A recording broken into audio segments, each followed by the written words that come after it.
एक समय की बात है। एक गांव में विनोद नाम का व्यक्ति रहा करता था। उनकी पहली पत्नी का मृत्यु हो चुकी थी। उसी पत्नी से नूरा नाम की एक बेटी थी। उसके बाद उन्होंने दूसरा शादी किया और उससे एक बेटी हुई जिसका नाम मेघा रखा गया। विनोद खेती करके घर का खर्चा चलाता था। समय के साथ साथ अब दोनों बहनें बड़ी हो चुकी थी, लेकिन देखने में नूरा छोटी और मेघा बड़ी लगती थी। नूरा बड़ी ही नेक, सुंदर और उदार लड़की थी, लेकिन मेघा स्वार्थी, घमंड और खड़ूस थी। नूरा नाटी होने के कारण उसकी सौतेली माँ और बहन दोनों उसके साथ बहुत बुरा व्यवहार करते थे। नूरा सुबह जल्दी उठ जाती और घर का सारा काम काज करती। अरे नाटी, जल्दी जल्दी हाथ चला, वरना तुझे खाना बनाने में शाम हो जाएगी। माँ काम करके नहा लेती हूँ, उसके बाद जल्दी से खाना बना लूंगी। अरे कामचोर, जुबान चलाती है, जल्दी जल्दी हाथ चला, नहाने जाएगी। नूरा बर्तन साफ कर रही होती है कि उसके हाथ से एक गिलास नीचे गिरकर टूट जाती है। तभी अरे नाटी डायन, जन्म लेती ही तुम अपनी माँ को खा गई। अब मुझे भी निकलना चाहती हो का? एक भी काम ढंग से नहीं करती। एक तो इतनी नाटी हो कि कोई लड़का तुमसे शादी नहीं करेगा। सिर्फ एक बोझ बन गई हो हमारा। पता नहीं कब तुमसे छुटकारा मिलेगा। माँ मुझे माफ कर दो माँ, आगे गलती नहीं होगी, मुझे माफ कर दो माँ। भगवान ने तुम्हें अच्छा तो नहीं बनाया, लेकिन काम तो ढंग से कर सकती हो। मेघा और उसकी माँ नूरा को डांटकर अंदर चली जाती है। नूरा घर का सारा काम करके पानी भरने नल की ओर जाती है।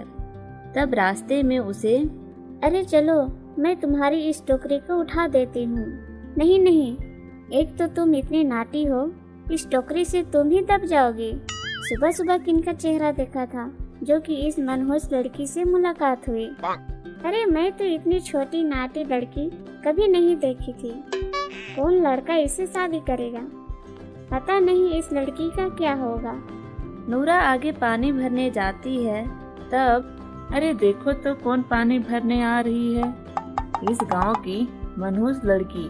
जब भी मैं इस लड़की को देखती हूँ तो मेरा सारा दिन खराब हो जाता है। कब इसकी शादी होगी जो इस गांव से चली जाएगी? लड़का कौन देगा इसे तो सर्कस में होना चाहिए था। नूरा कुछ नहीं कहती और पानी भरकर घर आ जाती है और अपने कमरे में चली जाती है। औरतों की बातों को याद कर नूरा रोने लगती है। माँ, अगर आप जिंदा होती तो मुझे ऐसा दिन नहीं देखना पड़ता। मुझसे कोई प्यार नहीं करता। क्या मैं इतनी खराब हूँ? क्या सचमुच मुझसे कोई शादी नहीं करेगा? हे भगवान, आप मुझे ऐसा क्यों बनाया? यहाँ मुझे कोई पसंद नहीं करता। नूरा रोते रोते सो गई। अगले दिन सुबह एक सुंदर सा राजकुमार सैर करने के लिए गांव में आया। गांव के सारे लोग उसे देखकर दंग रह जाते हैं। अरे भाई, ये कौन लड़का है इतना सुंदर? मैं तो इसे अपना ही लड़की दूंगा। सुना है ये किसी राज्य का राजकुमार है, यहाँ घूमने के लिए आया हुआ है, अपने लिए एक सुंदर सी लड़की ढूंढ रहा है।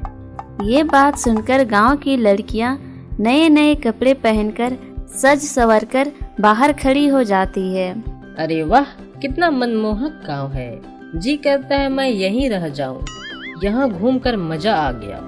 ये सारी लड़कियां मुझे क्यों घूर घूर कर देख रही है? इतनी सज संवर कर और कोई काम नहीं है क्या? तभी उसकी नजर नूरा पे पड़ती है। नूरा पौधों को पानी दे रही होती है। राजकुमार उसके पास गया।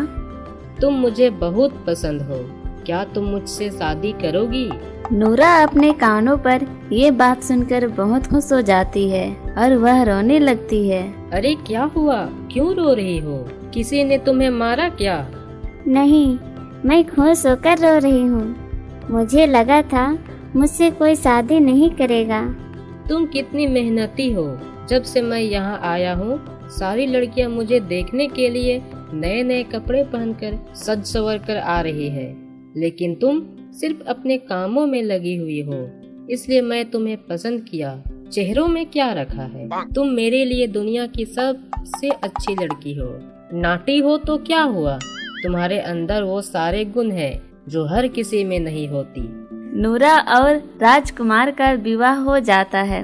सारे लोग खुशी खुशी रहने लगते। तो दोस्तों, इसी तरह की और कहानी देखने के लिए इस चैनल को सब्सक्राइब कर लीजिए और हमारी वीडियो पसंद आई तो लाइक करें और अपने दोस्तों के साथ शेयर करें और प्यारा प्यारा कमेंट करें।